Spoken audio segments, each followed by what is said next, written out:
What's up guys, BARRYGAMING here, back with some more Raid Shadow Legends, and today we're going to be talking about the Path of Spring, because well, if you guys are going for the fusion event, getting as many of these Yuuzhan fragments as possible is going to be necessary. Now if you guys don't know necessarily what we're talking about right away, if you come on over here and take a look at the fusion here, we of course have this new hero. I gotta drag it up so you guys can see it behind my ugly mug. Lysanther is here, and of course to get this fusion done, you need 4 copies of Yuuzhan the Marooned, and you need to max them out in order to fuse for them. Now of course there are some other things you can do too in this week's event and everything. I believe one of the things we need to get done is, of course, I think it's actually all the way at the bottom, yeah, fragment summons for Yuuzhan himself, and that's what this part of this event is talking about. Now if you've done all the other events in the past, you might already have a lot of copies. It does make going for this event a little bit easier and a little bit more cost effective as well. Hold up, click the link down in the description right now to get your free annex as well as 1 epic hero as you level up. All you have to do is log out of your Plarium Play on PC and uninstall. Click the link down in the description and register with a brand new email. Launch raid, complete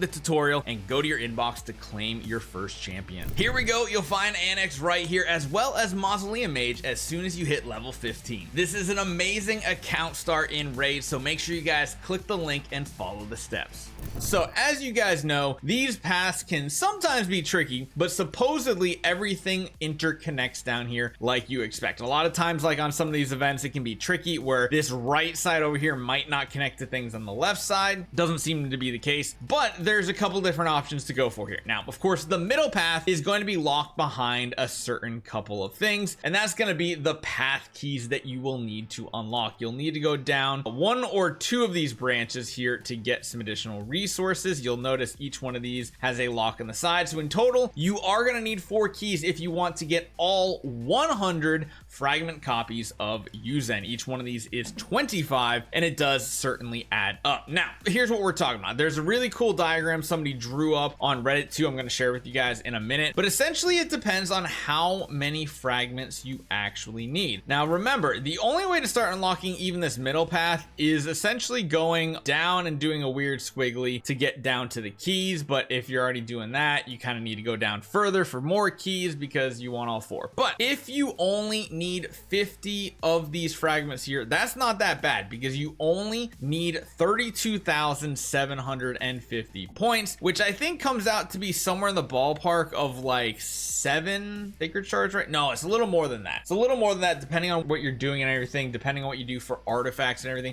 If we're talking about just pure shards, yeah, it's a little over 7 shards, so that's not too bad compared to a lot of events like this. And again, you can get points for doing other types of activities. It's just very time consuming to do that. Most of the time we just talk about pure sacred shard value. Now that alone is enough to get you guys down to the keys and get the unlocks and just come away with a few of these shards here. It doesn't really matter which path you take. Once you come down and get the first key here, you can kind of go any path you want. You can come down to the middle if you want because it costs 2,000 and a key, whereas the ones on the side cost 2,500 and a key to get to the shards. But in total you can get 100 all in all, and I think if we're talking about 100, oh man, I did the math on this before. I think it's somewhere around 83,000 points that you need to get this all done, which is kind of a lot to say the least. But if you do that, I think it's somewhere in the ballpark of like 18 sacreds, which I mean that is a lot. It really just comes down to whether you're doing this free to play or your spender, and it really depends on if you did the other things in this event. Now here's a couple things we need to talk about. This is the hero, new defensive hero that we've been talking about. Has the ability to hex, buff crit damage, pretty decent overall. I don't think this is a hero that everybody needs to go for, so if you haven't been really grinding out these other events to get the fragments, you might not need to. I've already done a video talking about Yuuzhan as well, that I actually think Yuuzhan by himself in the early game can be a pretty decent buff, especially if you need some skinwalkers and some support heroes to go along with it. Pretty solid the fact that he can, you know, heal the ally team as well. I do think he's solid if you get like a copy or 2 of him. I don't necessarily think you need to go for Lysanther. But if you are, and we are specifically talking about doing sacred summons, there is a progressive chance going on with one of the newer heroes, Dune Lord Gregor. So this is another defensive hero, kind of synergizes with Lysanther. Let's talk about him as well. So we got the Desert Axe level 1, attacks one enemy, has a 50% chance of placing a provoke debuff. The damage goes up. That's not really something we care about too much. It's more about that provoke effect. Taunt the enemy. It doesn't do too much by itself. His Earth Cleave though is an all attack enemies, decreases the duration of all enemy buffs by 1 turn and increases the duration of all ally buffs by 1 turn. So it's kind of cool. Then also places a shield buff on all allies for 2 turns equal to 20% of this champion's max HP. Kind of like that one, honestly. You can get it lowered down to 3 turns, so you can kind of have it up almost the entire fight. What, like 66% of the fight? Pretty solid. This is where it gets really interesting. So Bestial Yell places a 50% attack buff and 50% increased accuracy buff on all allies. That right there,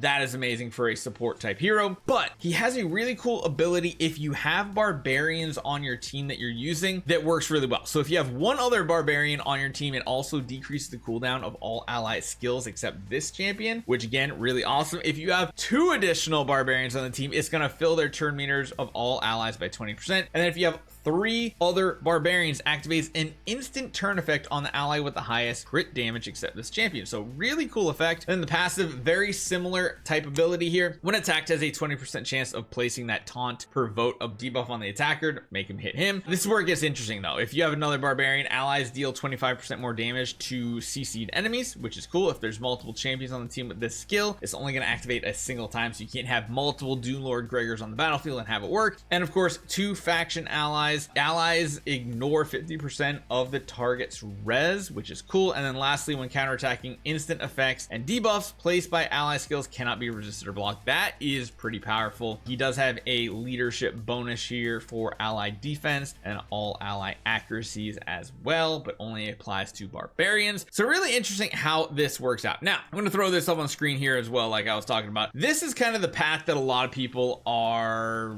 kind of going for. You see right here, this has 57,000 for 100 fragments for this path. So you're going to be going down these like side paths, but before you do any of that, you need to go down this path right here. This is kind of like one of the optional routes. You can go either way, it works. You need to get to that key and then you stop, and then from that point you can either go down the middle, you can go down the sides like we talked about. Either way, but either way, you're kind of just, you're going down here and you're already linked up anyway. This is just assuming that you can go through and do this the exact same way. So we'll have to see how it turns out. And again, lastly, you only unlock this last one if you're going for all the fragments. If you're not going the fragments, you don't do this right here and you get some other stuff as well. It really comes down to just what you guys need on your actual account. And if you're going to go for some sacreds, maybe grab the new Doom Lord Gregor as well. It could be pretty interesting. So let me know what you guys think. Are you actually going for Lysanther? I personally am not. It seems like a chase that I'm not quite ready for, or one that I need on my account. So hopefully you guys enjoy this one. Hit that subscribe button. I'll see you guys next time.